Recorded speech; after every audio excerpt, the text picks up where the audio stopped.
Okay, so I have already started this chapter about this excretory products and elimination. So I have taught about excretion, the process of excretion, then formation of nitrogen waste is also done, right? All these are done. Yes, please respond.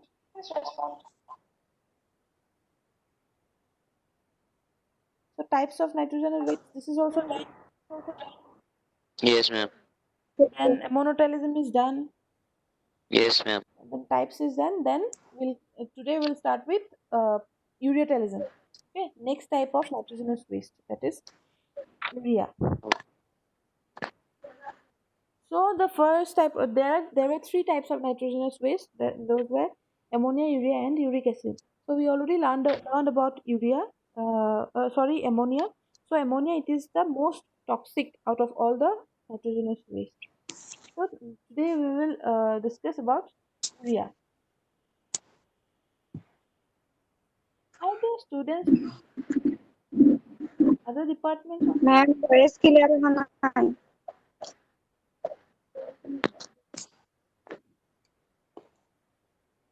Can everyone hear me? Yes, ma'am. Yes. So if others can hear me, if you are not, then Mic pull off कर दीजिए level में. your network issue.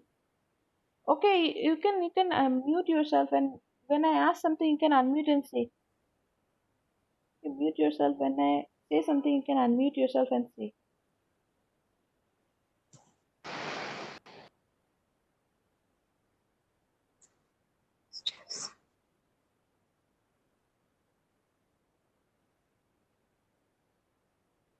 Beautiful.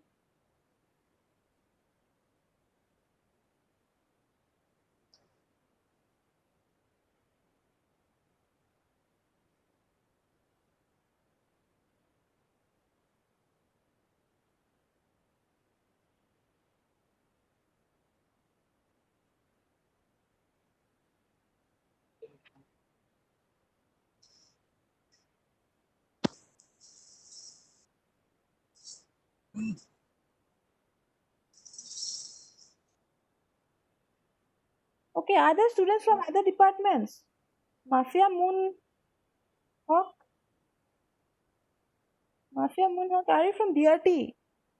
Why are Yes, DRT ma'am. people here? This is why did you join this class? Have you gone through your routine? Routine চাইছা? এইটো class কিয় join কৰিছা? এইটোতো DMLT হয়. Oh, sorry, ma'am. Just go through your routine and accordingly you join the class. Otherwise, you will miss your attendance.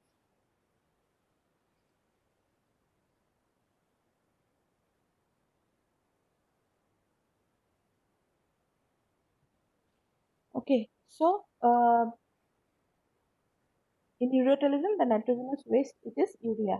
This is the formula for urea. And ureatelism, it is the process of excretion of urea. Okay, ureatelism is the process of excretion of urea, and the organisms which excrete urea, those are known as ureotelic organisms. Okay, and the nitrogenous waste, it is urea.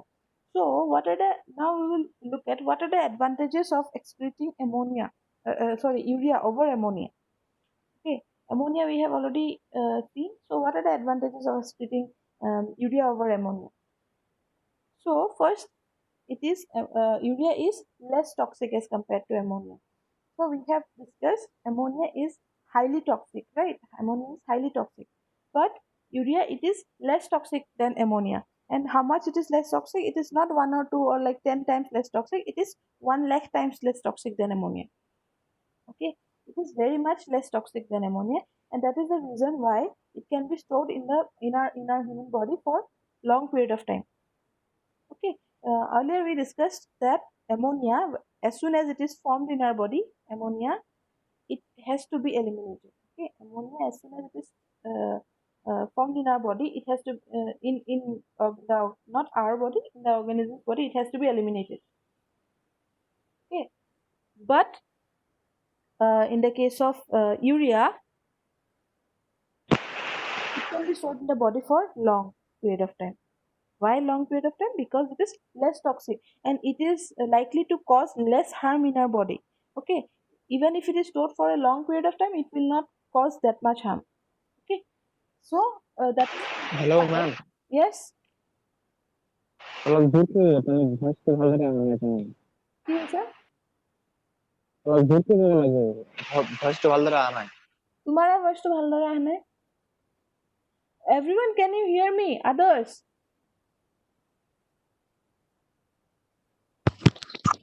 can you hear me? মেম ভালকে শুনা নাযায়। What about the others? If if no one can hear me, then it is my network issue. I don't think it is my network issue because I am using a very good network supply. But then if everyone cannot hear me, then it is my issue. But if one or two can't hear me, then it is probably your issue, not mine. So what about the others? No, ma'am. Cannot Ma'am, hear? yes, আমার network ভালকে ঠিকে শুনিছো আছে মেম, ঠিকে আছে। মোৰ মাতটো শুনিছাতো? ঠিক আছে শুনিছো মেম। Then whoever is not hearing me, no, it's your problem, not mine, because I have a very good network connection. Okay, I don't tend to get this one. But if everyone is not hearing, then it is my issue. I can accept. But some are not, then probably their issue, not mine.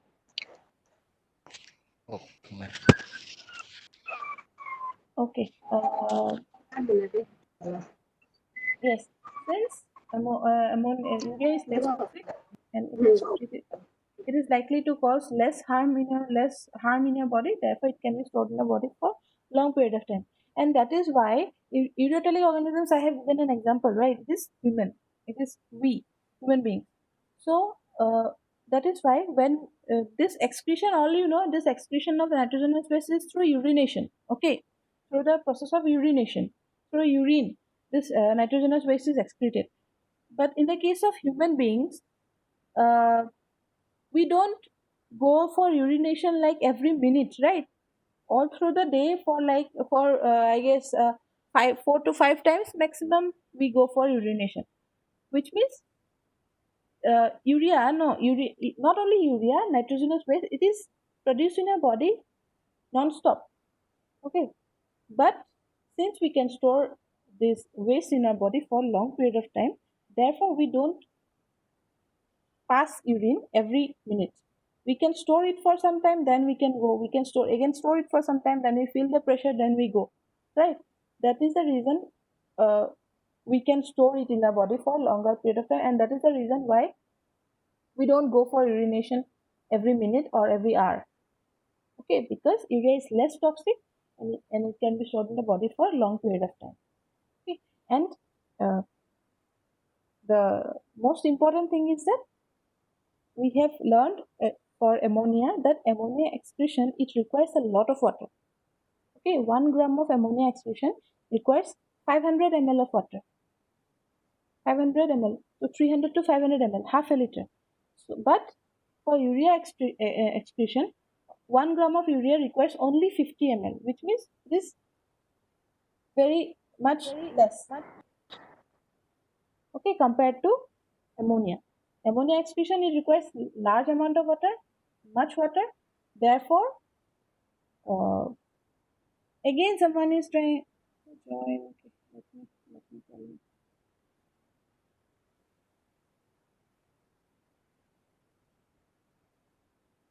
Shahidul Islam. Shahidul Islam is there? Yes. Please speak up. Shahidul.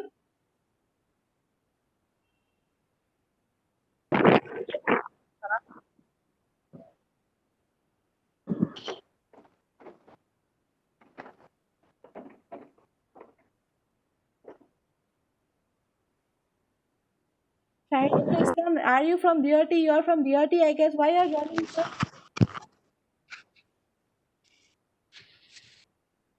Okay, why? Yes, he is from DRT. हाँ हाँ आपका हाँ आवाज clear नहीं आ रहा cut cut के आ रहा है अभी नहीं, सुनो, अगर सबको मेरा आवाज नहीं सुनाई दे रहा है तो मेरा नेटवर्क प्रॉब्लम है। अगर तुमको सिर्फ सुनाई नहीं दे रहा है तो it's your issue, not mine. हाँ अभी क्लियर हो गया कुछ टाइम ऐसे होता है अगर काट काट के आता है Okay, Shahidul Islam, just leave because this is not the class. Please follow your routine. Please follow your routine and join accordingly. Are you from which department? You are from which department? I guess you are from DRT. So don't join. Why don't you understand a little this simple thing?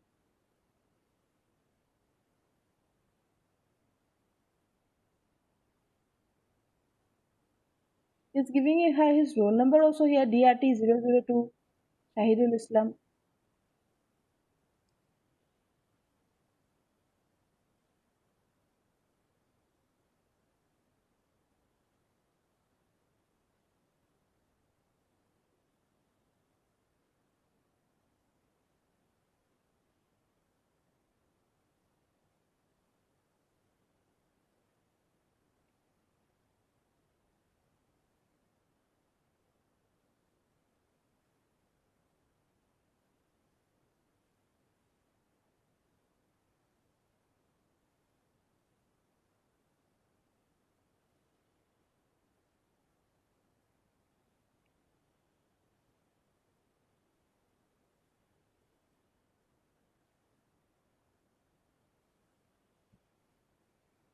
Just leave it.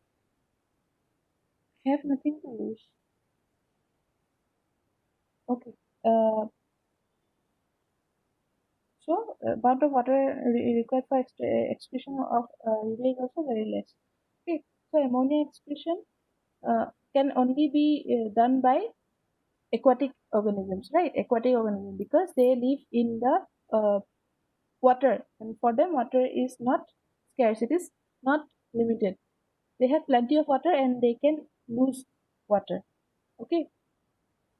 Therefore, aquatic organisms they can excrete ammonia. But for the terrestrial organisms, already discussed earlier, for terrestrial organisms, since they cannot use that much water, therefore urea excretion is the best option for them. Okay, because 1 gram of urea only requires 50 ml of water.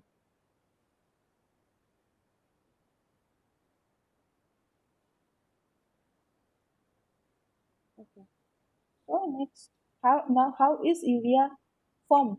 How is urea synthesized? So just listen it very carefully. Okay, in the initial stages, in the initial phase of elimination of excretion of formation of nitrogenous waste, initially in all the organisms, whether it is monotelic, whether it is ureotelic, whether it is uricotelic, ammonia is only formed. Okay, ammonia is the first thing that is formed in all the organisms, whether it is ureotelic and whether it is uricotelic. But in the case of ammonotelic organisms, ammonia is excreted as soon as it is formed. Okay. In the case of the difference is that in the case of ammonotelic organisms, ammonia is excreted as soon as it is formed. But in the case of ureotelic organisms, ammonia is formed, and as soon as ammonia is formed, it is converted into urea. Okay. First initial step is formation of ammonia only, and then ammonia is converted into urea. Okay. So the cycle or the process of formation of formation of urea from ammonia means conversion, or you can say the conversion of ammonia into urea. It is known as the urea cycle or Ornithine cycle. Okay, so Ornithine cycle or urea cycle, it is the process, it is the cycle by which urea is produced. Okay, from ammonia. So how it is produced? Ammonia, it is the means overall. This is the step. Intermediate, there are many steps, and this is the whole cycle. You will get to know about this cycle in details in your coming semesters. I guess there is a paper called biochemistry, so you will get to know about this urea cycle, ornithine cycle, and everything in details there. So now just learn the name, that will do. Okay, so in urea cycle, what happens? Urea, ammonia, it reacts with ammonia. When I already mentioned, right? Ammonia is formed in our body initially. So what happens? This ammonia reacts with carbon dioxide, and it forms urea. Okay, this is the formula for urea. So ammonia, it reacts with carbon dioxide and forms urea. So this is the urea cycle. Okay, so again I'm repeating, in eutelic organisms, initial product is ammonia. Then what happens? Ammonia is converted into urea by urea cycle. Okay, why they are opting to why eutelic are opting to convert ammonia into urea? Because they cannot afford to lose that much of water which is required for excretion of ammonia. Okay, the excretion of urea requires less amount of water. Therefore, they are converting ammonia into urea and then excreting it, because by doing that they will lose less water. Okay, and they need to preserve water. For the terrestrial organisms, for human beings living in the land, water is limited. Okay, and the synthesis of urea, it takes place in the liver for human beings. Synthesis of urea, it takes place in the liver. Okay, and the examples now. So terrestrial organisms, already I have mentioned that eutelic organisms, urea excreting organisms are terrestrial organisms. So human beings comes under terrestrial. Then there are cats, dogs, everything. Okay, horses and everything. But there are desert mammals like camel, kangaroo, rats, everything. Then, but there are two exceptions. Okay, one is aquatic mammals and one is elasmobranchs. These are the two exceptions: aquatic mammals and elasmobranchs. Generally, since I have told that ammonotelic organisms are aquatic. Okay, since ammonotelic organisms are aquatic, so following that principle, this aquatic mammals should also have been ammonotelic, but these are the two exceptions. Okay, so aquatic mammals like whales and seals, all these also excrete urea, and elasmobranchs, those are the cartilaginous fishes like sharks, then stingrays, rays are there, skates are there, all those excrete urea. Okay, these are the examples. So, the second type of nitrogenous waste, it is urea, and the process of excretion of urea is known as ureotelism. Then the organisms which excrete urea are ureotelic. And why it is a better option than ammonia excretion? Because it is less toxic and therefore it can be stored in the body for a long period of time. Then it requires less water for elimination. And formation is that first ammonia is formed, then ammonia is converted into urea. Okay, and it takes place in the liver. And these are the examples. Okay, so the thing is that first you need to just remember the formation of ammonia and ammonotelic organisms. If you remember the ammonotelic organisms and formation of ammonia, those oxidative deamination, if you remember that, it will be easy for you to remember the rest. That is ureotelic and uricotelic. Okay, these are simple as compared to the ammonotelic. Okay, these are the simpler forms. Okay, now there is dwell excretion. So, what do you mean by dwell? Dwell means what?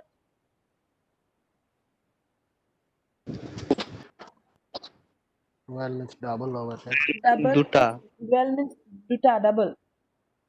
Oh. So, dwell excretion. Generally, still now, what we have discussed, organisms, since they are different organisms excrete different nitrogenous waste, right?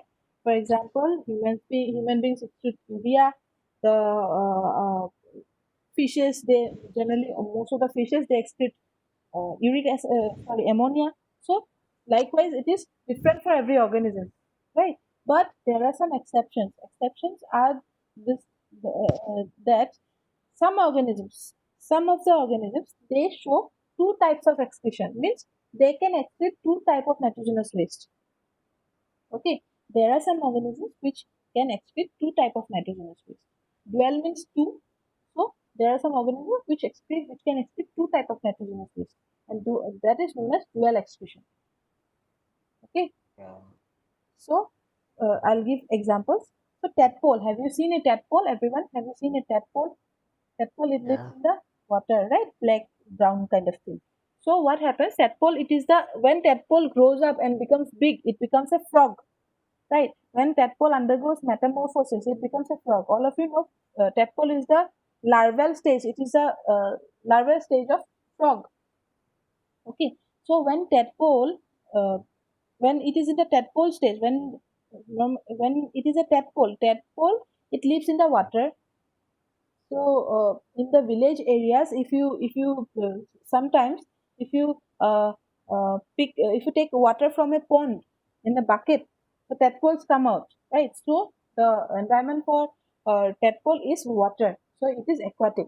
So when the frog is in its larval stage, that is tadpole stage, it shows ammonotalism. Okay, since it is in the water, okay, it excretes ammonia.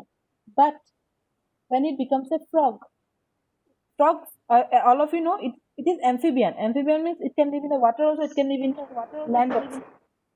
So frog, it shows ureotalism. Okay. This is the same species. Frog and tadpole is the same species. For example, the puppy and a dog is the same species, right? A kitten and a cat is the same species.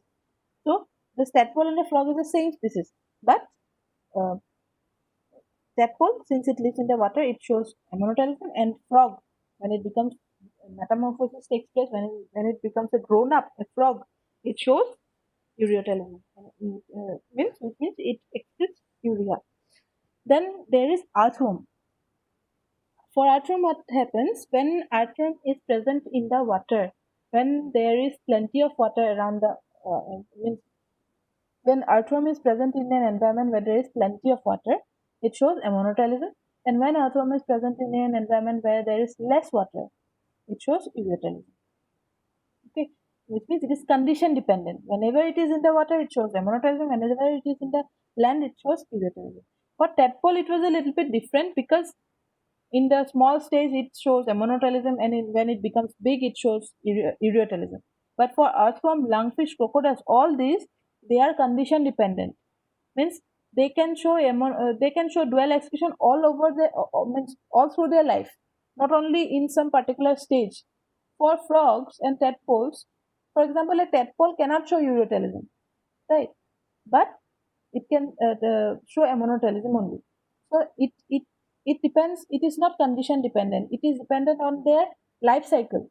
Okay, but for earthworms, lungfish, crocodiles, this is condition dependent, because when earthworm is in a environment where there is plenty of water, it shows ammonotalism. When when it is in an environment where there is less water, it shows ureotalism. Then there is lungfish, xenopus, that is the African toad. So for them, what happens when there are generally lungfish and xenopus, they are aquatic organisms. Okay, they live in the water.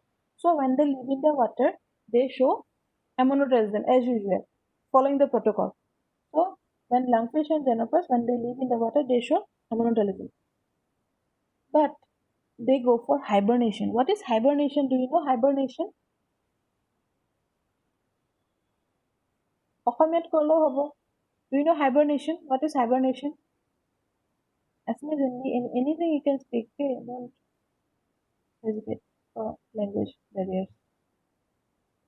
Do you know hibernation? Have you known? Do you know why you tend to see snakes only during summers and not during winters? Ma'am, hit nidra. Hit nidra. Oh, heat nidra. Okay. So there is snakes also, right? Snakes, they appear in the summers and not in the winters. So in the winter season, they go for hibernation in the holes in the ground, right? They go for hibernation. That is hypnea, I guess. I am not familiar with the Assamese term, but I guess that is because they are suitable for living in the summer hot climate. When there is winter, there is cold, they go for hibernation in the ground so that they can escape from that hot climate. Okay, sorry, escape from that cold climate. So they go for hibernation. So that is hibernation. So same way for and there are migratory birds. Same hibernation and migration. It's not same, but there is a little relevance because hibernation, they go for burrowing or underground. They go for they go dig themselves in the mud. They sleep for like 6 months like that. But there it is a little bit similar to the migratory birds, because The birds also, for example, the bird that we hear only during the Bihu season, right? The coolie bird. So why that bird? What happens? Why don't we hear that sound of that coolie bird during any other season? Because they migrate. They migrate from the other parts. Okay, they migrate here only during that particular season. That's why only we hear them only that particular season, not during any other times, right? So there are there are certain what to say uh, features shown by animals, birds, and everything. So for animals, there is hibernation in order to escape the summer or winter or whatever. So lungfish and xenopus, since they live in the water, they are aquatic, they show ammonotalism, they excrete ammonia, but they go for hibernation. Okay, they go for hibernation. Hibernation is the mud. Okay, they go for hibernation in the mud, and when they are in the mud, there is lack of water, there is less water, and when they are in the mud, going for hibernation, they are in hibernation. During hibernation, they show ureotelism. Okay, because they need to conserve the water. Okay, then there are crocodiles. Crocodiles, they live in the water, they show ammonotalism. But when you bring a crocodile out of the water, what happens? And you leave it for a certain period of time, long period of time, it will not die. For example, if fishes are brought outside of water, they will die, right? After some time. But crocodiles, they will not die, but they will show ureotelism. Crocodiles, when they are brought outside of water, they show ureotelism because they need to conserve water. But when they go back to the water again, they will show ammonotalism. Okay, so these are the exceptions of these are the organisms showing dual excretion, means two types of excretion, both ammonotelic and ureotelic. Okay, so this is all about. So next we will learn about uricotelic, and little bit about the excretory system, human excretory system. What comprises of the human excretory system? What are the organs, and what is the structure of the system, and what is the function of kidneys and everything? So I will need one more class to finish this chapter. After I complete this chapter, I will give the notes. Okay, after I complete the chapter, I will give the notes. So I will not continue the uricotalism today. Just okay. So if you have any doubts up to here, you can ask. Okay, and everyone just your attendance in the chat box.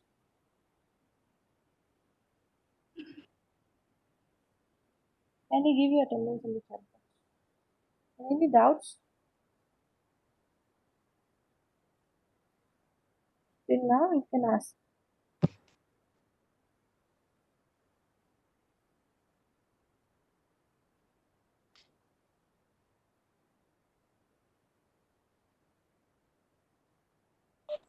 Miss, explain it again. This how is Urian? How? Which one? This one. Ma'am. This urea synthesis. Yes. Okay. So what happens initially? Initially means in the beginning.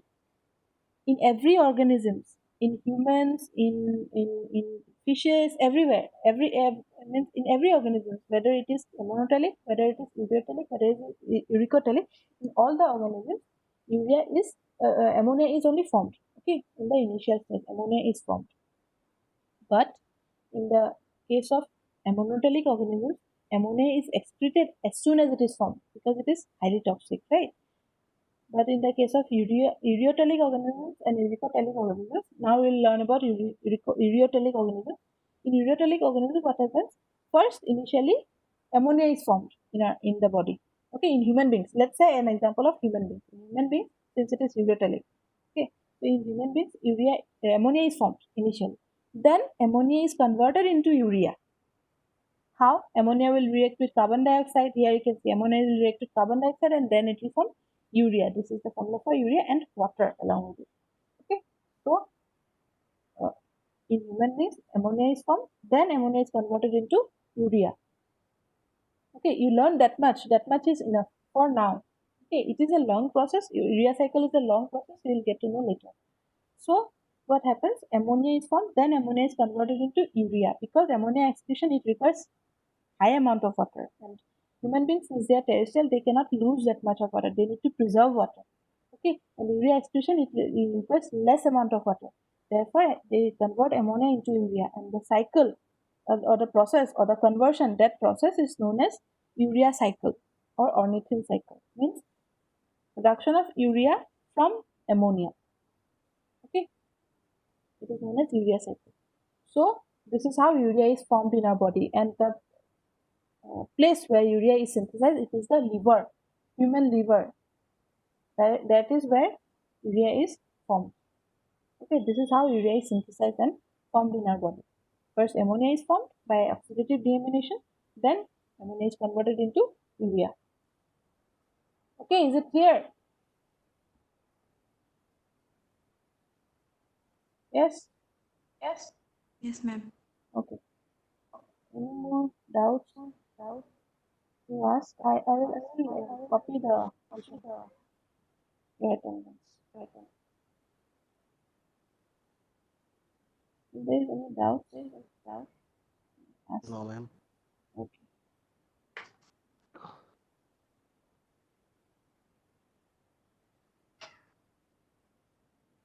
Okay, if anyone has not joined the Zoology Theory Section B group, kindly join it. Okay? You will get all the notes and ebooks and everything is there only. I will send today again. I will send the what to say. And don't send it again. Don't send it twice. The phone numbers. Once will do. Okay, I will send the ebooks and the syllabus again because there are some new students for them. And after I complete this chapter, I will give the notes. I'll send the notes. Just go through this topic at home once. Okay, so this is all for today. I will need one more class. The next class I'll complete this chapter. And then I'll give you the notes.